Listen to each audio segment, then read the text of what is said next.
Development Podcast for 2023, February 2, 4 p.m. Since my last report, I did a little bit of designing for the empty player housing module.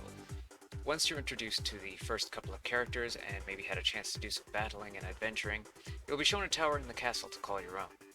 It'll be 5 floors with a spiral staircase going up and a ramp going down, and a couple of exits either into the castle or out into the gardens or other facilities depending on where you choose your tower to be.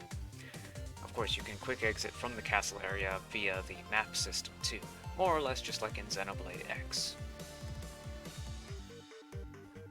I also made a very tiny amount of progress on a very small animation I'd like to put into the world. It's only about a GIF size and length, but it's 60 frames a second, and more importantly, it's practice for me getting back into 2D art a little bit. Getting back into 2D animation, more specifically. I also made a little progress on the Xenoblade 3 guide, although the first video turning out as inconsistent as it did put a damper on my motivation for that, making me think I'd better do it all in one go, or not at all. There's a little bit of mental wrestling when it comes to getting down to doing any work some days. A lot of the things that I want to work on I find pretty enjoyable, fun to work on, and according to some part of the back of my mind, work is not allowed to be fun. So on the days when I lose that fight, I end up doing nothing. I feel like I need a lot of very part-time supervisors to ask me about how I'm doing on this thing or that thing to keep me working on them, knowing that someone out there wants to see a thing I'm working on get finished and made available for them, so growing my audience is probably going to be a bit more of a priority in the near future. The thing I'm probably going to work on right after this is the Xenoblade 3 Gems guide. I've delayed way too long on making a new one of those, and I've been craving an excuse to get back into Xenoblade 3 again, and getting back into video editing again too.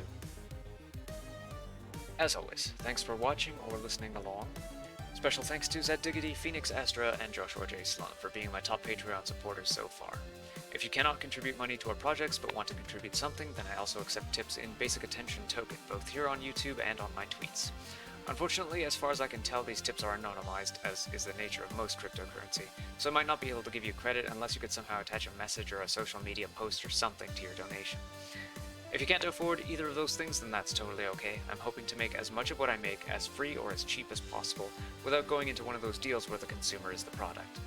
That said, Patreon subscribers do get a bonus entry on contests and giveaways that I do, where the primary entry is open to anyone. Simply following, sharing, and interacting on our live streams is enough to participate. Once I can start up eShop giveaways again, I'm extending that to these blogs as well, especially because of nocturnal days where I can't live stream at my usual time. When they're active, then just commenting down below or doing the typical algorithm stuff like liking and being subscribed will enter you into an eShop card draw at the end of the month. Also provided that a bot I write to keep track of that stuff would do so. Also, anyone at the caramel or maple butter rum levels at my Patreon will get 1 free commission per month of the 1-hour commissions that I've started doing for freelance 3D work. Links to all my socials are in the little description box down below. I hope you look forward to my next update whenever and wherever it may be.